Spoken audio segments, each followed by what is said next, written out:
part of our family history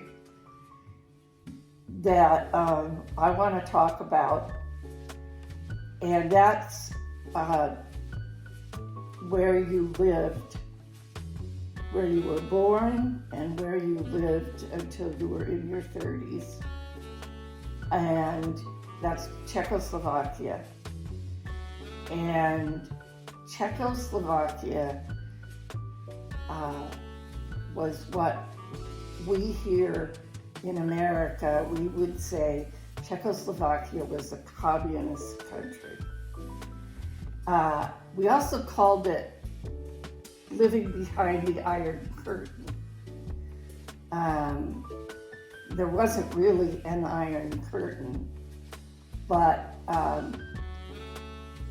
pretty much we couldn't cross over and visit each other or start relationships with one another. It was very separate. And I don't think that communism and although you hear it all the time in political debates, I don't think that most Americans understand communism. I don't think they understand what it means to live under communism. And so I would like you to explain it to our family so that we know. Okay, well, first of all, that Iron Curtain, basically it did exist. I mean, it wasn't a curtain, but all those countries under the Communist Party rule had heavily guarded electrified fences. So it was sort of like that. You were not able, even if you lived right by the border, to just say, okay, this morning I'm going to have a coffee in Austria, because there was like a double or sometimes even triple electrified fence. Plus, in some parts there were mines, the other parts dogs. So very few people were able to escape from Czechoslovakia to Austria or Germany. There are few, but it's probably not more than 20, and it may be even less. But that's not as important about this question. You know, it's always hard to really well describe what it was like to live there, because like all lives, it has at least two dimensions. One is the visible one. One is the very firm rule of the Communist Party and the punishment to those who didn't listen, or to those the party deemed to be enemies. The other dimension, the invisible one, and that one is hard to somehow relate to our family and friends who have never experienced it, is a inner fear of, inner hatred, inner feelings which you are not allowed to express unless you are within your family, and sometimes even there you can, because there were families with different opinions and different takes on the situation. You know, it's interesting, once in a while I see some writings on Facebook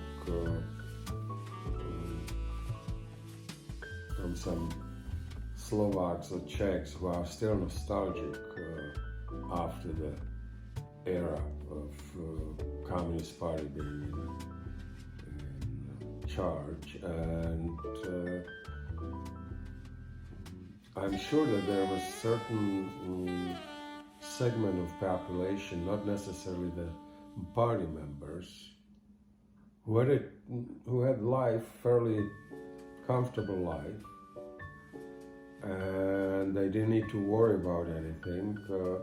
They didn't have any political ambitions, therefore they didn't have anyone in the family who was persecuted or whatever, and they just lived their everyday lives. They went to work. They knew that they don't need to worry about work. The medical services were functioning, and they don't like the capitalism, because part of capitalism is to fight. Now when I say fight, I mean the positive thing, for you getting better or getting more things, if that's your goal. Freedom means that you have to care what you want. While in under Communist Party, if you didn't want to, you just could basically go day to day, save few kron and be okay. But I'm drifting.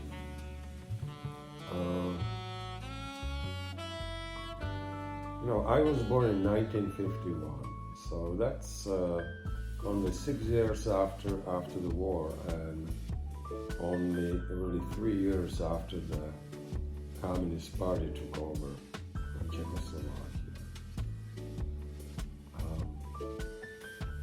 The whole ideology of communism is like many other utopias. It sounds really good on paper. It's basically, if I simplify it, is to take the resources from the owners who probably originally stole it from someone anyway. Well, that's how the ownerships started. And then they use their resources, their ownership, to take advantage of people who didn't have any resources or any properties or so, and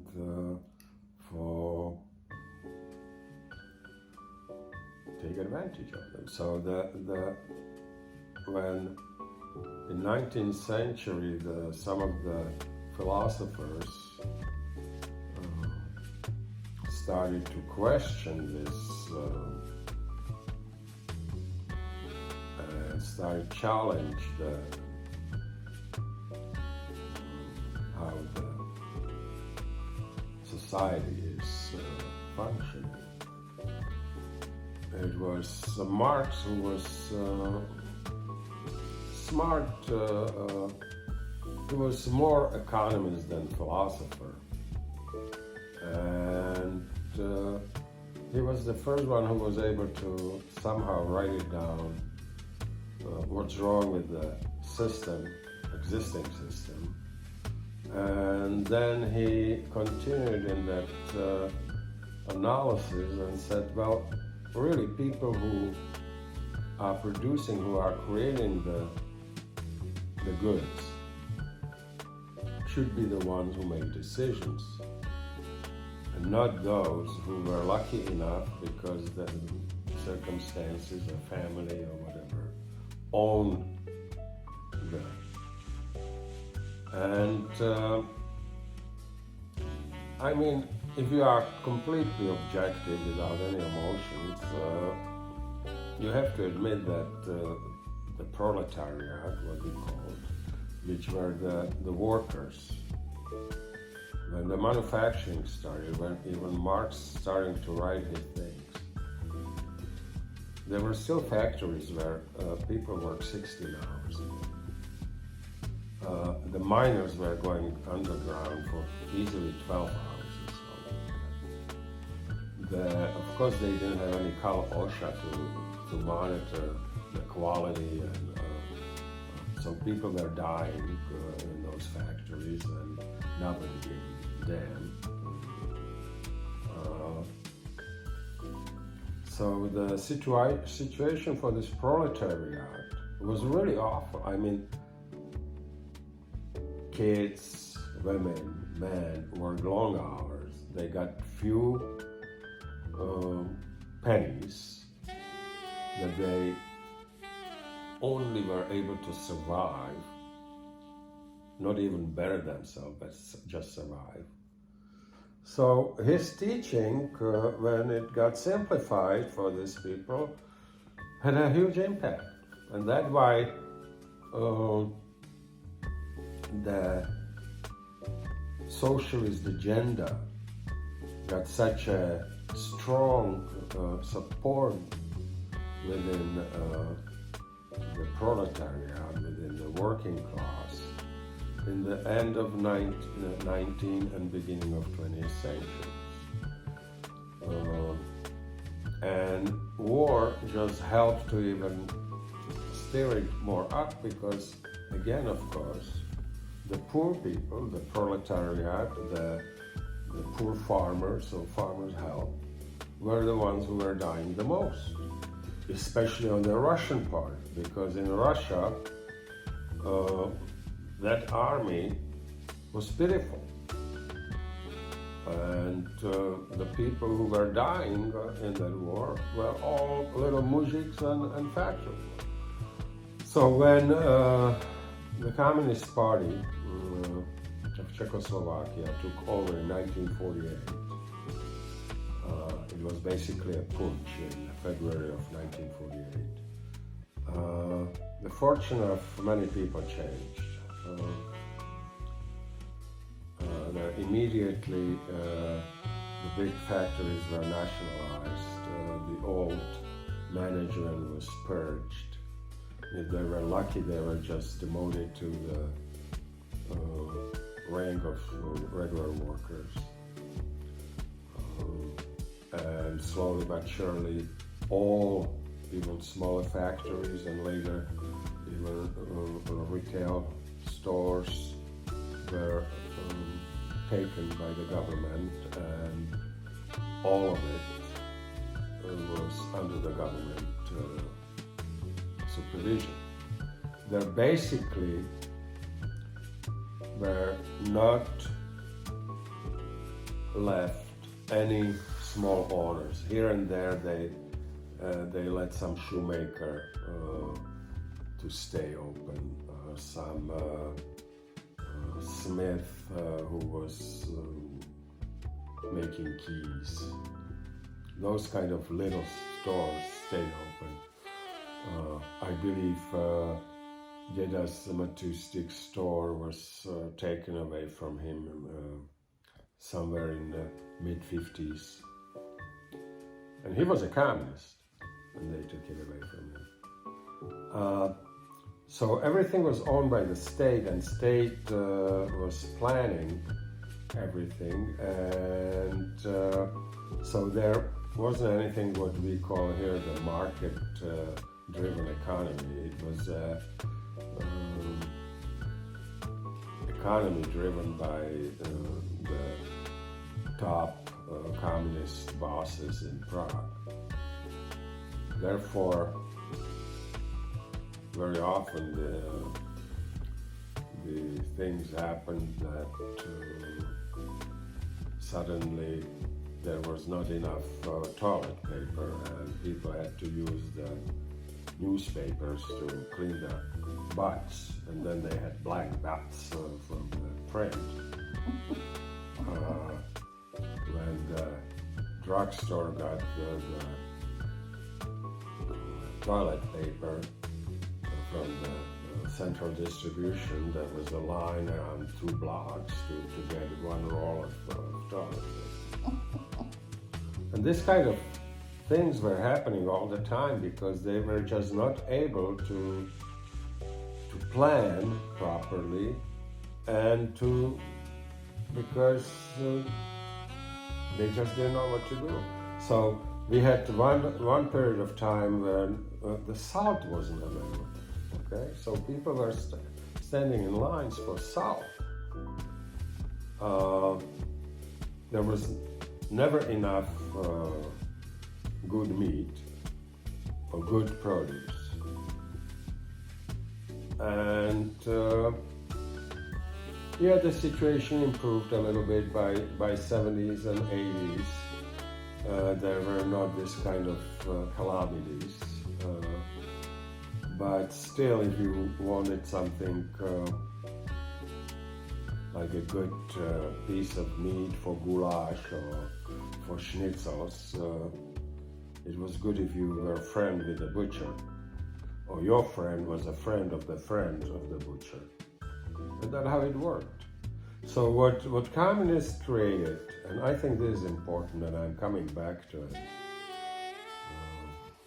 is they eliminated the knowledge class, because knowledge class, in their view, was part of bourgeoisie.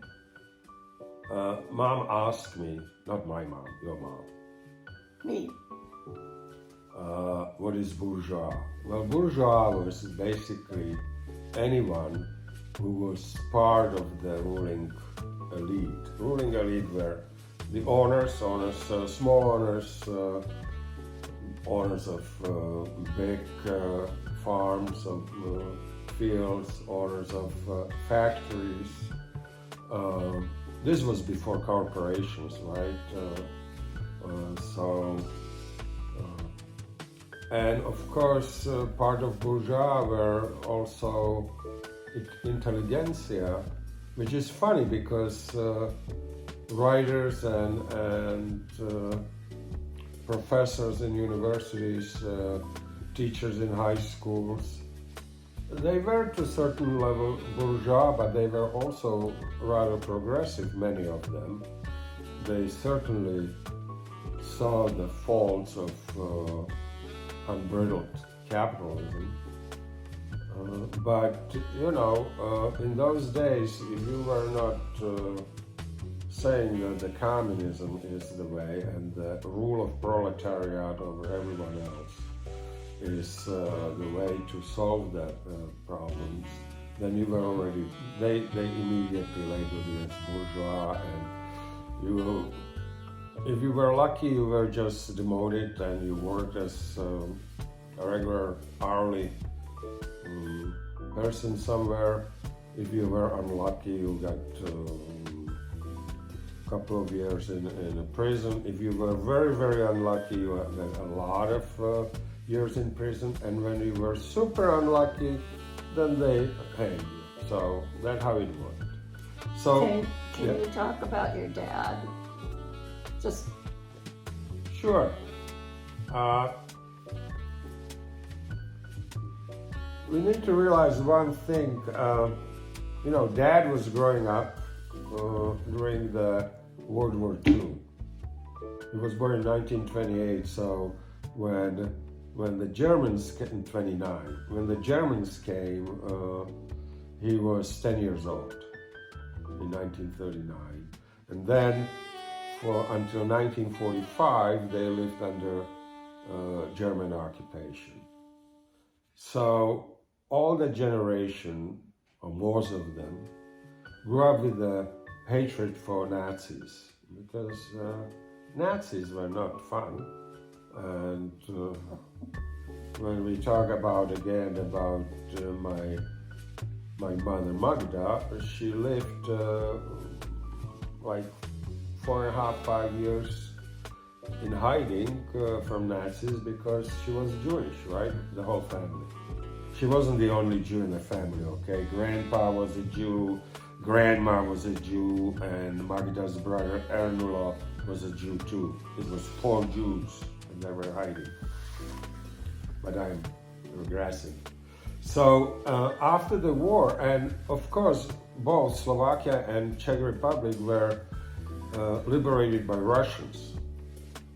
And even though Russians in certain parts, Russian soldiers, were not the most polite liberators. There are plenty of stories of rape and stealing. Russian soldiers like to take from people watch, because they didn't have watch in those days back in Russia. And so there were stories, even pictures and then jokes about the liberators coming to Prague, and they had like 7, 8 wristwatch on one arm and 7, 8 wristwatch on the right, and they were very proud of that watch, and they were looking forward to take it back home to their relatives and friends. They were stealing bicycles because they didn't have many bicycles back in Russia, apparently. And they liked nice girls, and the truth is that the army, which was liberating Czech Republic, it was an army of rather rough, we could say even ruffians. But people were willing to forgive them that because they were beating the Nazis, right? I mean, old time war. So the ideology of Soviet Union was looked at positively. So, Deda Metustik, Clement, became a party member right after the liberation. And Radek, even he was 16, and officially you couldn't become a member of the party until 18. At the age of 17, he became a communist, young communist, yeah. And he was all for it, And Magda, the same, she was liberated and her whole family from hiding. They were in Žilina on some farm when the Russians came, and Russians were very nice to them. All Jewish people, all poor. So a lot of people became party members. And so the revolution of Puch in 1948 wasn't that hard. There was over 50% of population was thinking that the rule of Communist Party will be wonderful. Of course, they were lying too. They said that everything will be the same, just resources will change a little bit, but people can say what they want, and they won't take the small businesses, only bigger businesses, but that's the way communists always worked. They promised one thing and they've done the other.